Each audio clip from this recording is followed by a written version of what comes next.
लब्धांश classes में आप सभी का हार्दिक अभिनंदन है।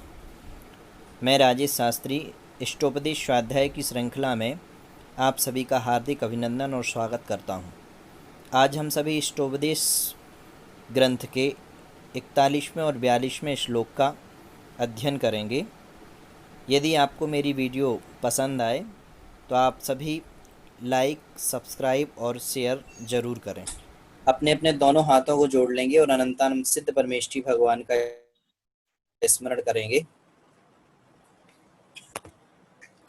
जय श्री ओम नमः सिद्धेभ्यः।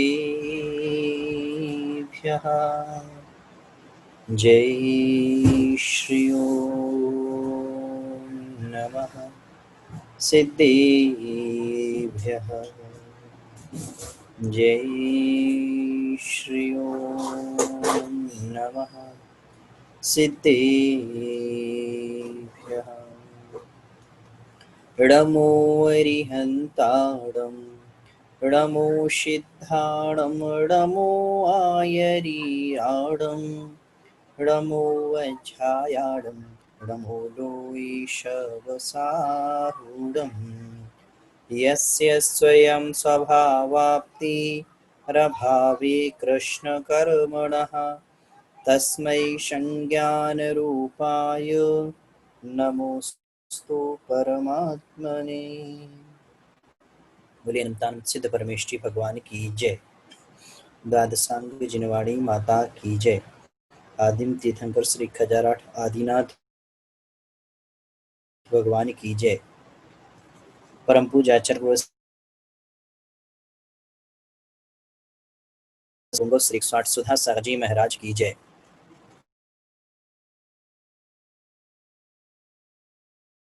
अध्याय की श्रृंखला में 39वां और 40वां जो श्लोक है उसका अध्ययन किया था। एक बार उसका रिवीजन करते हैं, तत्पश्चात आगे बढ़ते हैं। उच्चारण करेंगे सभी लोग।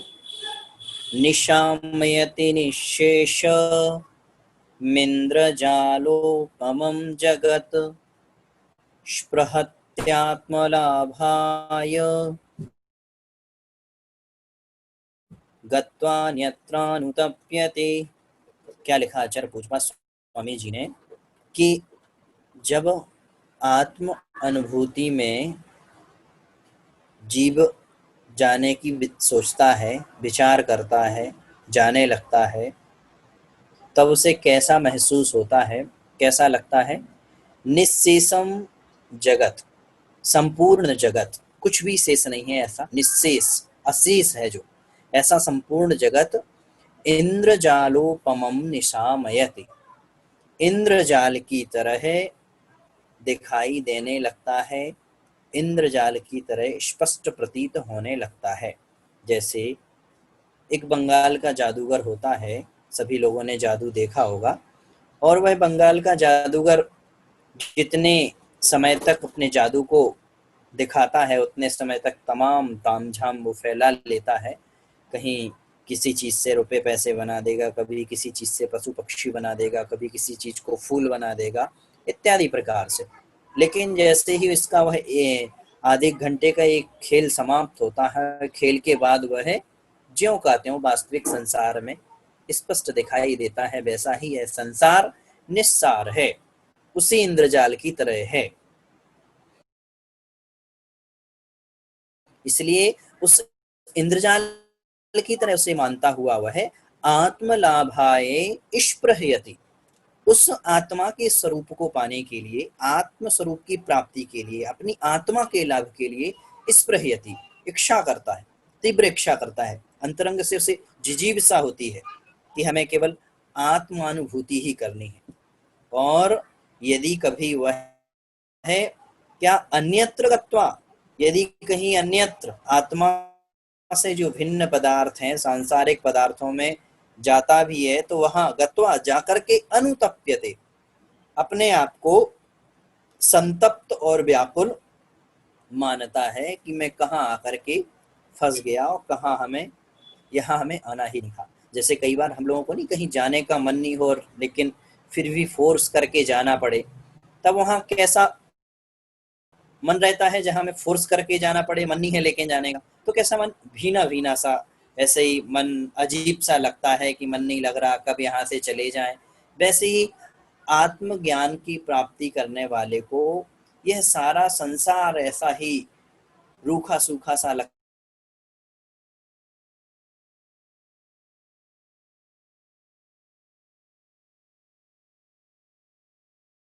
जाए, कब हम अपनी और आत्मानुभूति में तल्लीन हो जाए, इस प्रकार से विचार करता रहता है। 40वें छंद में क्या कहा आचार्य पूज्यपाद स्वामी जी ने, उच्चारण करेंगे। इच्छत्येकांत संभाषम निर्जनम जनितादरः निज कार्यवशात् किंचित् दुक्त्वा विस्मरति द्रुतम्। क्या लिखा?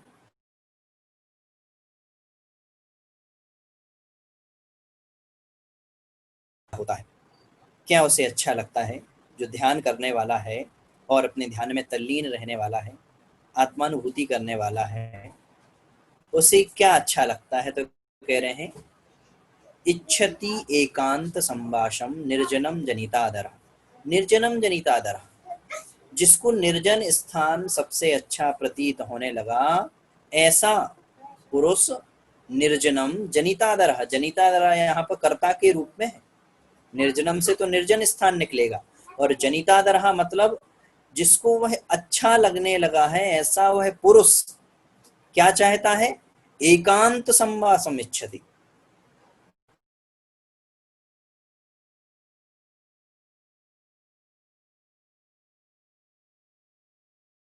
नीचे की पंक्ति में क्या कहा फिर? निज कार्यवशात किंचिद उक्त्वा द्रुतम विस्मरति। यदि अपने कार्य के वश से किंचिद उक्त्वा, वह कुछ कहता भी है किसी से, तो वह कुछ कह करके द्रुतम विस्मरति, उसे शीघ्र भूल जाता है, स्मरण में नहीं रखता कि बहुत देर तक याद रखे, उसके बारे में विचार करता रहे, कि नहीं चाहता है। योगी को भी काम रहता है, ऐसा नहीं है कि जो आत्म ध्यान में लीन है उसे अपने जो इर्द गिर्द लोग हैं या जो आसपास में रहने वाले हैं उनसे कुछ बात नहीं करनी है, सब रहता है, लेकिन उस बात को करके वह भूल जाता है। आगे बढ़ते हैं और उस योगी की क्या विशेषताएं हैं, क्या विचार करता है।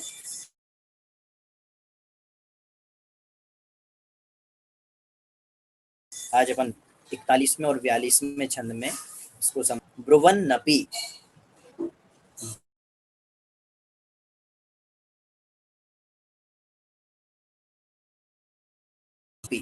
और इकट्ठा बनेगा ब्रुवन्नपि। ब्रुवन्नपि ही न ब्रूते गच्छन्नपि न गच्छति।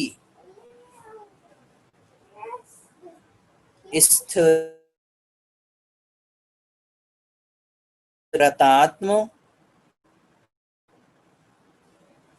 मत्वस्तु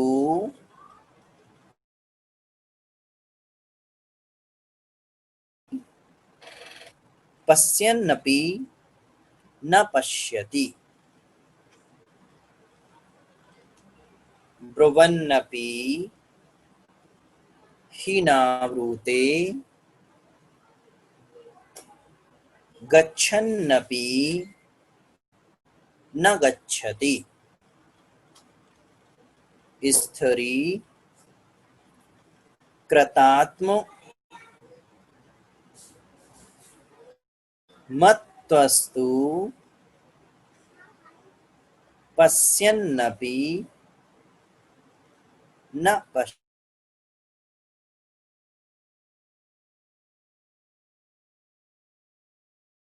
करेंगे। ब्रुवन्नपि हि न ब्रूते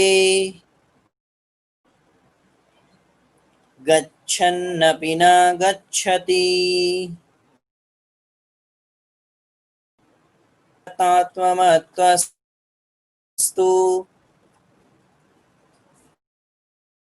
पश्यन्नपि न पश्यति।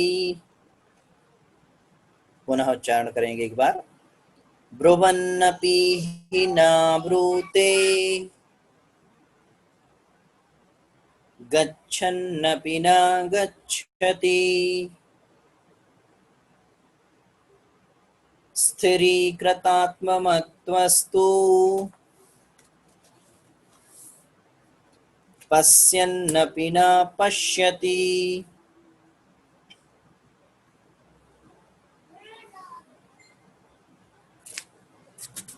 क्या लिखा आचार्य पूज्यपाद स्वामी जी ने? उस योगी की विशेषता के बारे में बताते रहे, जो योगी अपने आत्मज्ञान का अभ्यासी हो गया है, समाधिनिष्ठ हो गया है, अर्थात समाधिनिष्ठ से तात्पर्य है अपने आत्म स्वरूप का दृढ़ अभ्यासी हो गया है। ऐसा जो है योगी है, वह कैसी क्रिया करता है? तो कह रहे हैं ब्रुवन्नपि, बोलता हुआ भी, ही ना ब्रूते, बोलता हुआ भी, ब्रुवन अपि है, ना ब्रूते, नहीं बोलता है। गच्छन अपि, चलता हुआ भी, ना गच्छति, नहीं चलता है। और स्थिरीकृतात्म तत्व तु, स्थिरीकृतात्म, स्थिरीकृत आत्म तत्व तु, जो स्थिरीकृत हो गया है किसमें? आत्म तत्व में, अर्थात आत्म तत्व में स्थिर रहने वाला। सारी उसी की बात चल रही है। स्थिरीकृत, जो स्थिरीकृत हो गया है अर्थात स्थिर हो गया है, स्थिर कर दिया है जिसने। किसको स्थिर कर दिया है? आत्म तत्व, अपने आत्म तत्व को। वह ऐसा जीव, ऐसा वह योगी, पश्यन्नपि न पश्यति, देखता हुआ भी ना पश्यति, नहीं देखता है। देखेंगे शब्दार्थ बहुत सरल है। अन्वयार्थ के रूप में आचार्य पूज्यपाद स्वामी जी क्या लिख रहे हैं? स्थिरीकृत आत्म तत्व तु, संधि विच्छेद ये होगा, स्थिरीकृत, स्थिर कर दिया है जिसने। किसको? आत्म तत्व, आत्म तत्व को। अर्थात पूरे शब्द का अर्थ बनेगा, आत्म तत्व को स्थिर करने वाला जीव, वह योगी, आत्म ध्यानी, ब्रुवन अपि ना ब्रूते, बोलता हुआ भी ना ब्रूते, नहीं बोलता है। गच्छन अपि ना गच्छति, चलता हुआ भी नहीं चलता है। पश्यन अपि, देखता हुआ भी ना पश्यति, नहीं देखता है। स्पष्ट हो गया है? पुनः देखेंगे एक बार अन्वयार्थ। स्थिरीकृत आत्म तत्व तु, जिस योगी पुरुष ने अपने आत्म ध्यान की मुद्रा में अभ्यासी जो पुरुष है, जिसने आत्म तत्व को स्थिरीकृत, स्थिर कर दिया है, तो ऐसा कौन कहलाएगा? आत्म तत्व में स्थिर रहने वाला पुरुष। सीधी सी बात है। स्थिरीकृतात्म तत्व तु, इससे क्या निकलेगा? आत्म तत्व में स्थिर रहने वाला जो जीव है, वह ब्रुवन अपि ना ब्रूते, बोलता हुआ भी ना ब्रूते, नहीं बोलता है। गच्छन अपि, चलता हुआ भी, ना गच्छति, नहीं चलता है। और पश्यन अपि ना पश्यति, देखता हुआ भी नहीं देखता है। स्पष्ट हो गया? भावार्थ में इसमें आचार्य पूज्यपाद स्वामी जी क्या बता रहे हैं? योगी की चर्चा बहुत दिनों से विद्यमान है, और योगी क्या है? जो अपने और पर पदार्थों में अंतर जानने लगा है, जिसे यह ज्ञात हो गया है कि हमारी चीज कौन सी है और हमसे पराई वस्तु कौन सी है। वह समझ गया है अब कि शरीर भी हमारा नहीं है। बाहरी पुद्गल वस्तुएं तो हमारी कैसे हो सकती हैं? यहाँ तो केवल हमारी आत्मा ही अपनी स्वयं की है, और उस आत्मा के माध्यम से ही और उस आत्मा में लिप्त होने वाले कर्मों के माध्यम से ही हमारी गति और आगे के भाव निर्धारित होने वाले हैं। समझ गया है वो सब, उसने इन सभी बातों को अच्छे से अवगम्य कर लिया है और जान लिया है, इसलिए वह आत्म तत्व में स्थिर रहने वाला कहलाने लगा है। अब उसे संसार की चीजें अच्छी नहीं लगती, संसार में वो रुचना नहीं चाहता, संसार की क्रियाओं के साथ वह चलना नहीं चाहता। वह अपनी पंच इंद्रिय विषयों की इच्छाओं को उसने शांत कर लिया है, मन की भी भागा दौड़ी उसकी स्थिर हो गई है। वह हमेशा बोलने की इच्छा करता है, बोलता भी है, लेकिन कैसा प्रतीत होता है कि बोलता हुआ भी नहीं बोलता है, चलता हुआ भी नहीं चलता है, देखता हुआ भी नहीं देखता है। उसका सारा ध्यान, सारा चित्त, मन केवल एक ही जगह रहता है कि कब ये सब संसार के समाप्त हो हमारे कार्य, जो नित्य प्रतिदिन की क्रियाएं हैं, और वापस हम अपनी आत्म ध्यान की मुद्रा में लीन हो जाएं।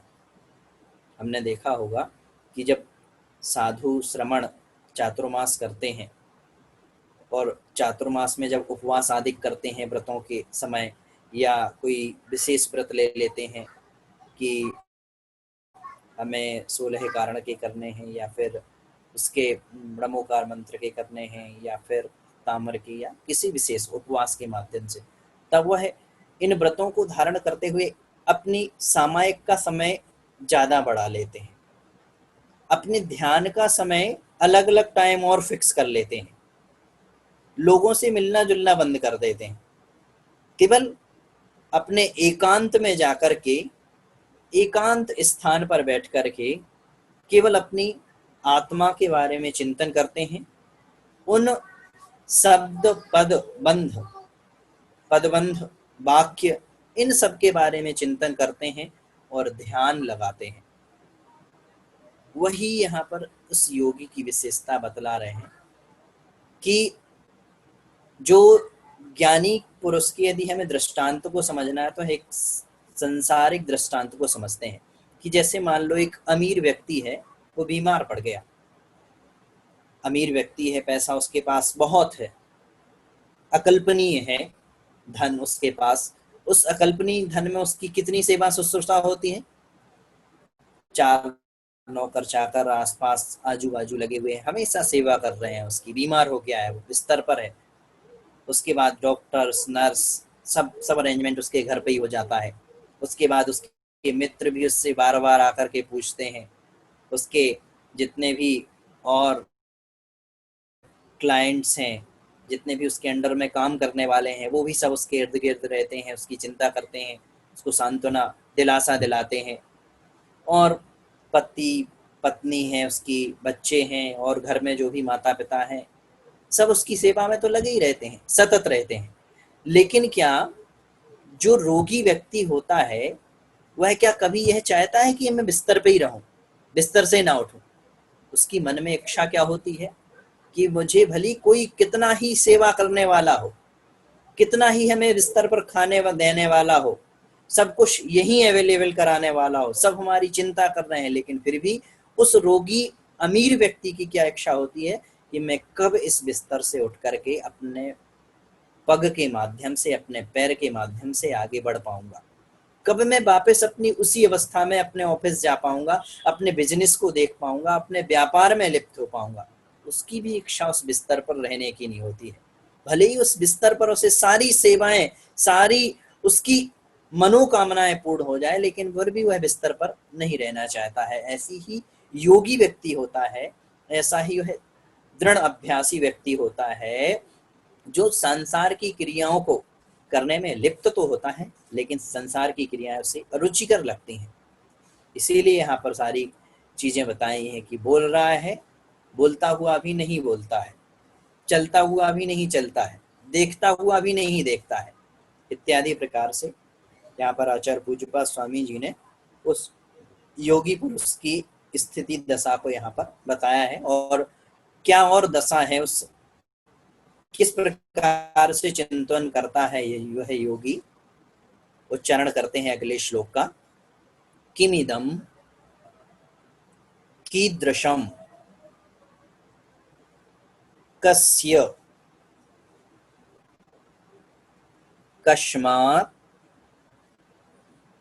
क्वेत्य विशेषयन् स्वदेहमपि नावैति योगी योगपरायणः। किमिदं कीदृशं कस्य कस्मात् क्वेत्य विशेषयन् स्वदेहमपि नावैति योगी योगपरायणः। लयबद्ध तरीके से उच्चारण करेंगे। किमिदं कीदृशं कस्य कस्मात् क्वेत्य विशेषयन् स्वदेहमपि नावैति योगी योगपरायणः। पुनः उच्चारण करेंगे। किमिदं कीदृशं कस्य कस्मात् क्वेत्य विशेषयन्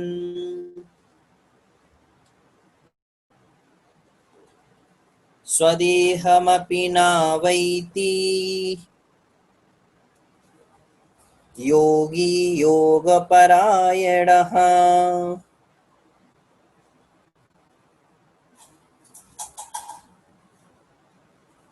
क्या लिखा आचार्य पूज्यपाद स्वामी जी ने इसमें, उसी योगी पुरुष की उस निर्विकल्प दशा के बारे में बताते हुए लिख रहे हैं आचार्य पूज्यपाद स्वामी जी कि किमिदम, किम इदम, संधि विच्छेद होगा।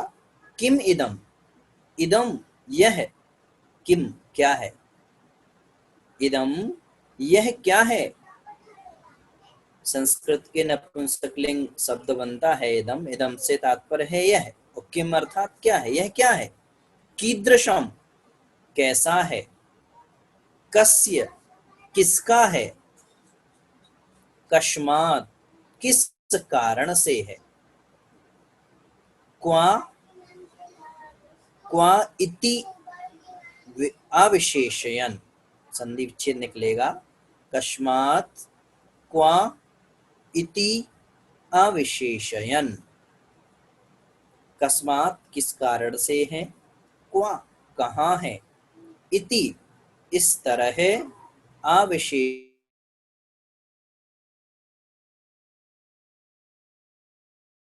अपने शरीर को भी ना अवैति नहीं जानता है।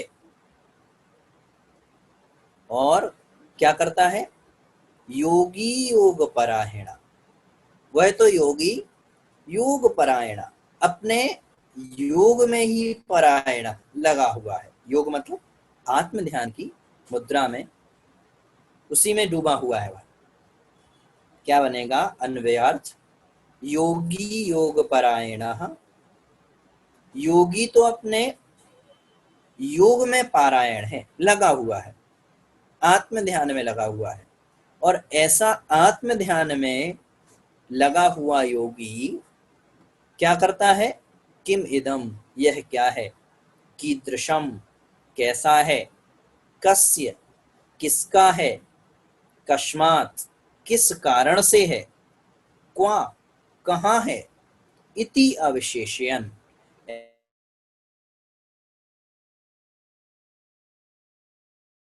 स्वादेहम अपि ना अवैति, स्वादेहम अपने शरीर को भी न अवैति नहीं जानता है। स्पष्ट है अर्थ? पुनः देखते हैं एक बार, फिर विशेषार्थ के बारे में समझते हैं। योगी, योग परायण योगी, योग में लगा हुआ योगी जो है वह योगी साधक, दृढ़ अभ्यासी पुरुष, किम इदम, इदम किम, यह क्या है, कीदृशम कैसा है, कस्य किसका है, कस्मात् किस कारण से है, क्वा कहाँ है, इति अविशेषयन ऐसा विशेष विचार न करता हुआ, किसी भी विशेषता को न लगाता हुआ, स्वादेहम अपि, अपने शरीर को भी ना अवैति नहीं जानता है। क्या लिखा आचार्य पूज्यपाद स्वामी जी ने यहाँ पर कि योगी पुरुष जो होता है जब अपनी आत्म ध्यान की मुद्रा में लगा हुआ होता है तब उससे कुछ भी ध्यान नहीं रहता। ध्यान से तात्पर्य है शरीर का चिंतन नहीं होता, न शरीर की पर्यायों का चिंतन होता है कि मैं क्या हूँ, कहाँ हूँ, कैसा हूँ, किस कारण से हूँ, यहाँ हूँ तो क्यों हूँ, कहाँ से आया हूँ, किस लिए आया हूँ, इन सभी बातों का चिंतन नहीं होता है। केवल वहाँ पर तो अपनी आत्मा के ध्यान में ही लगा हुआ पुरुष आत्मा का ही चिंतन करता है, शरीर को भी भूल जाता है। यहाँ तक कि क्या लिखा, स्वादेहम अपि न अवैति, अपने शरीर को भी नहीं जानता। बाकी शरीर की पर्याय हो गई कि मैं इस संसार में क्या हूँ, क्या वजूद है मेरा, मौजूदगी मेरी क्या है। मौजूदगी पर भी विचार कर लें अपन, क्या है हमारी मौजूदगी। विचार करें कि पूरे जम्मू द्वीप में 1,00,000 योजन वाला जो विस्तार वाला जम्मू द्वीप है उसमें क्या मौजूदगी हमारी, कुछ भी नहीं है। कहाँ है हम उस पूरे 1,00,000 जम्मू द्वीप में यदि विचार करें तो 7 क्षेत्र हैं भरतादिक, भरत, हैरावत, भरत, हेमवत, हरिविदेह, रम्यक, हैरण्यवत और ऐरावत आदि जो 7 क्षेत्र हैं उसमें भरत क्षेत्र में जो 6 खंडों में विभाजित है उसमें एक बीच में आर्य खंड है जिसमें संपूर्ण देश हैं, चाहे भारत हो, चाहे अमेरिका हो, चाहे पाकिस्तान हो, चाहे इंग्लैंड हो, चाहे ऑस्ट्रेलिया हो, चाहे चाइना हो, सब उसी आर्य खंड में समाहित हैं। उसी आर्य खंड में यदि हम विचार करें उस पूरे से उस मानचित्र के बारे में, उस ग्लोब के बारे में, तो भारत देश कितना छोटा सा प्रतीत होता है इस ग्लोब में, जरा सा दिखाई देता हो, देखा होगा सबने। उस ग्लोब में भी भारत देश जो है इतना छोटा सा, भारत देश में भी कई प्रदेश हैं, 29। उन 29 प्रदेशों में अपनी स्थिति क्या है, एक प्रदेश में अपन निवास करते हैं और एक प्रदेश में निवास करने वाले, जैसे मान लो उत्तर प्रदेश है, उत्तर प्रदेश में भी संपूर्ण उत्तर प्रदेश में अपनी मौजूदगी नहीं है और उस उत्तर प्रदेश में 75 डिस्ट्रिक्ट हैं तो 75 डिस्ट्रिक्ट में एक छोटा सा वह है ललितपुर डिस्ट्रिक्ट और उसमें छोटी सी अपनी मौजूदगी, छोटा सा अपना घर, छोटी सी चारपाई। क्या है हम, कुछ भी नहीं है। उस जम्मू द्वीप के बारे में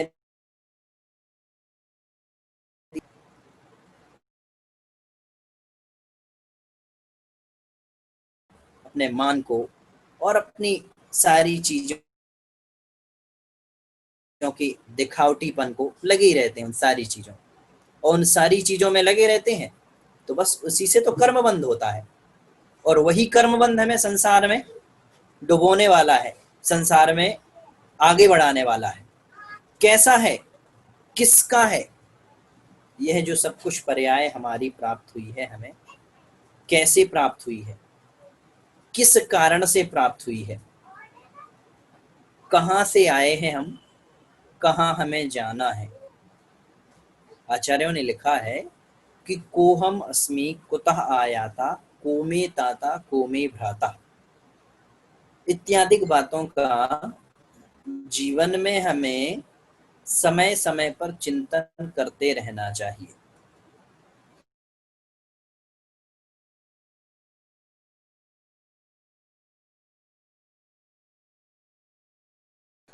तात है, कौन ही भ्राता, कौन भाई है, कौन बहन है, क्या ये सब हमारे कर्म फल में और कर्म में सहकारी हैं। यदि इन सब बातों का हम चिंतन करते रहते हैं और चिंतन करने के बाद जो उससे सार निकल करके आता है वो हमें संसार और शरीर से वैराग्य की ओर ले जाने वाला होता है। इसीलिए कहा है आचार्यों ने कि इन सब बातों का हम सतत चिंतन करें, और सतत चिंतन करेंगे तो हम भी उस योगी की तरह, योग पारायण की तरफ बढ़ जाएंगे, आत्म ध्यान की तरफ बढ़ने लगेंगे। लेकिन उसके लिए कठिन साधना की आवश्यकता है, कठिन चर्या की आवश्यकता है, तभी कुछ संभव है। संसार में तो नहीं तो हमें कितने राग द्वेष हैं, कितने संकल्प विकल्प हैं। अभी क्लास के पहले कितने संकल्प विकल्प थे, अब क्लास समाप्त होने के बाद भी कितने संकल्प विकल्प हो जाएंगे। ये सब राग द्वेष हमने जोड़ रखे हैं अपने आप से, और जोड़ रखे हैं ऐसे संकल्प विकल्प बढ़ते ही जाते हैं, बढ़ते ही जाते हैं। उन संकल्पों और विकल्पों को त्याग करके ही इस योग की मुद्रा में लीन हुआ जा सकता है, बिना उसके संभव नहीं है। हम सोचें कि एक तरफ आर्तरोध ध्यान भी हमारा चलता रहे और फिर हम दूसरी तरफ सामायिक में बैठ करके अपने आत्मा का चिंतन कर लें, तो ऐसा संभव नहीं होता। वही आर्तरोध ध्यान की सारी क्रियाएं और सारा जो दिन भर का चित्रण है वही हमारी सामायिक में और ध्यान में कई बार स्पष्ट प्रतीत होने लगता है। क्यों? क्योंकि हम ज्यादा लिप्त हैं संसार में। जो संसार में ज्यादा लिप्त होते हैं उनके लिए थोड़ा डिफिकल्ट हो जाता है यह योगी की दशा प्राप्त करना। यह योग की दशा तो दिगंबरत्व में ही प्राप्त होनी है, ये तो आप कंफर्म समझो। लेकिन फिर भी उस ओर बढ़ने के लिए प्रयास, उस ओर बढ़ने के लिए कदम जो हमारे होने चाहिए वो भी बिना आर्तरौद्र ध्यान के त्यागे, बिना राग द्वेष को छोड़े संभव नहीं है। इसलिए यहाँ पर क्या बताया है आचार्य पूज्यपाद स्वामी जी ने,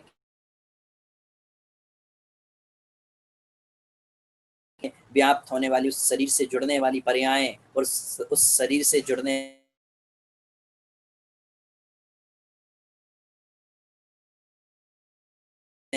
उन सबको भूल जाता है योग। यहाँ तक कि क्या लिखा, स्वदेहम अपनी नाम अवैति, अपने शरीर को भी वह नहीं जानता, अपने शरीर को भी भूल जाता है, इतना ध्यान में वह तल्लीन हो जाता है। तभी तो वह पंक्तियां चरितार्थ होती हैं, उपल ना उपल खाज खुजावते, कि जब वह श्रमण अपनी मुद्रा में लवलीन हो जाते हैं और उनकी मुद्रा को देख करके हिरणों के झुंड को ऐसा लगता है कि ये कोई पत्थर की प्रतिमा है, कोई साक्षात मुनि नहीं है। उस पत्थर की प्रतिमा समझ करके उन मुनिराज को अपनी खाज को वह खुजाने लगते हैं। क्या ऐसा स्थिर चित्त ध्यान भी हो सकता है? बिल्कुल स्थिर हो जाए और उस पत्थर की तरह हमारे अंतरंग में स्थिर, हमारे उस शरीर में स्थिरता आ जाए, ना हम इधर हिलें ना उधर डुलें। श्रमण पने में संभव है, तभी तो लिखा है आचार्यों ने, तो तभी आचार्यों की वाणी को पंडित दौलत राम जी ने भी वर्णित किया है। संभव है, ऐसा होता है। इसलिए उस योग पारायण की जो दशा है, उस योग पारायण की जो स्थिति है बहुत ही अद्भुत और अटूट है। हमें भी उस तरफ कुछ अपने चित्त को लगाना चाहिए कि कैसे हम उस तरफ आगे बढ़ सकें, कैसे हम इस संसार जाल में जो हमने है पूरा कर्तव्यों को मान करके ये जाल बुन रख सकें। उदाहरण समझ,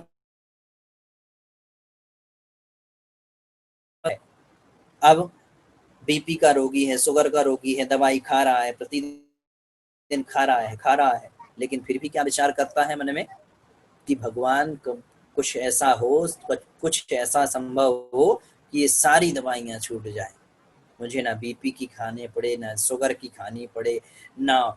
एक सामान्य रोगी भी है, यदि मान लो टाइफाइड हो गया, बिगड़ गया, 2-3 महीने दवाई चलती रही, तो उसे भी क्या मन में कैसा लगता है? मन में ऐसा लगता है कि कब ये दवाइयाँ छूटें, कब मुझसे ये अलग हो जाएं, मुझे कब पहले जैसा महसूस होने लगे। वैसा ही हम सभी को विचार करना होगा कि संसार मर जाल को त्याग करना है, तो उस दवाई की भांति इस संसार को छोड़ने के लिए कुछ क्रियाएं करनी पड़ेंगी। जैसे रोगी दवाई को छोड़ने के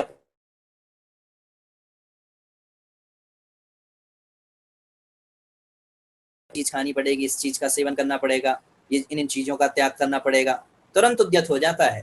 दवाई छूट जाए बस ये, मैं तो कुछ भी करने के लिए तैयार हूँ। वैसे ही हमें संसार छोड़ना है, तो संसार को छोड़ने वाली क्रियाओं को भी अंगीकृत करना होगा, तभी कुछ संभव है। समय अपनी गति से बढ़ रहा है, बलवान है हमारे सामने समय। कोई यदि कुछ पूछना चाहता हो तो पूछ सकता है।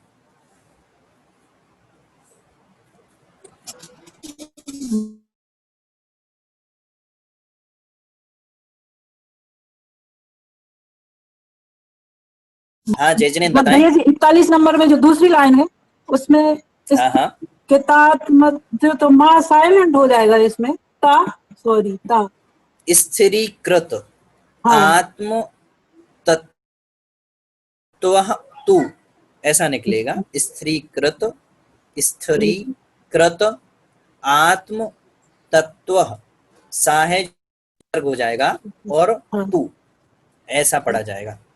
स्पष्ट है? हाँ भैया। और कोई? जय जिनेन्द्र भैया जी। हाँ जय जिनेन्द्र बताएं। हाँ भैया जी, ऐसा है कि जैसे हम लोग आद्र रौद्र के अंदर में भी बहुत होते हैं कि कभी परेशानी में होते हैं और कुछ सोचते विचारते हैं, और फिर हम धर्म में चले जाते हैं कि हम चलो हमारी निर्जरा होगी, हम पाप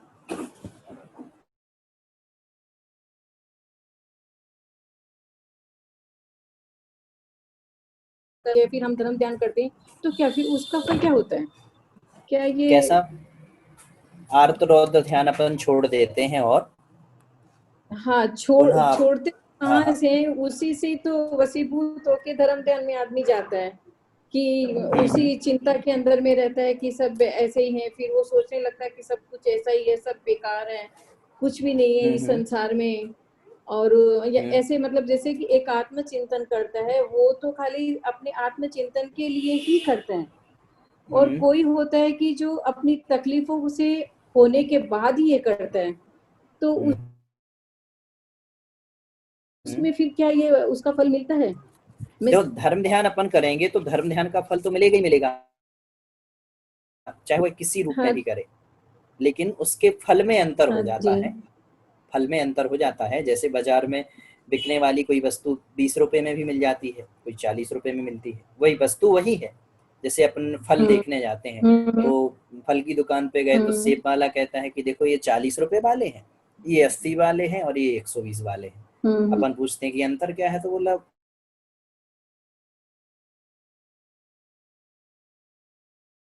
तो वैसे ही यदि कोई तकलीफों से को समझ करके अपने मतलब जीवन में आए हुए कष्टों को समझ करके धर्म से जुड़ता है और सोचता है कि भगवान ये कष्ट दूर हो जाए, बस मैं तो आपका सब कुछ करने के लिए तैयार हूँ, मैं सब कुछ आपको सब तरीके से मानने के लिए तैयार हूँ, जैसा आप कहोगे वैसा मान लूंगा, जैसी जिनवाणी में बात कही वैसी ही मान लूंगा, बस मेरे एक कष्ट दूर हो जाए। तो उसको फल तो मिलता तो है, उसके लेकिन उसका फल हाँ कम हो जाता है, उसका फल कम अब हो उस जाता है। और हाँ एक जी ऐसा हाँ एक और एक हाँ थोड़ा हाँ सा पूरी बात कर लूँ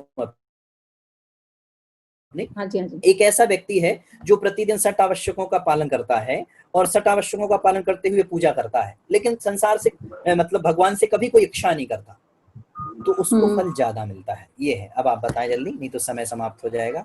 हाँ क्या नहीं, कह मैं रही हैं यही आप? बोली थी कि फिर वो आत्मचिंतन अगर करता है तो फिर आत्मचिंतन क्या उसको मान्य मिलता है? वही वाली बात हो गई, वो उसका फल कम मिलेगा आत्मचिंतन जो नहीं आपने है बोला। ये, यहाँ आत्मचिंतन कहाँ हुआ यहाँ पर। आज की कक्षा यहीं समाप्त होती है। सभी लोग वीडियो को अधिक से अधिक लाइक, सब्सक्राइब और शेयर अवश्य करें, जिससे अधिक से अधिक लोगों तक वीडियो पहुंच सके।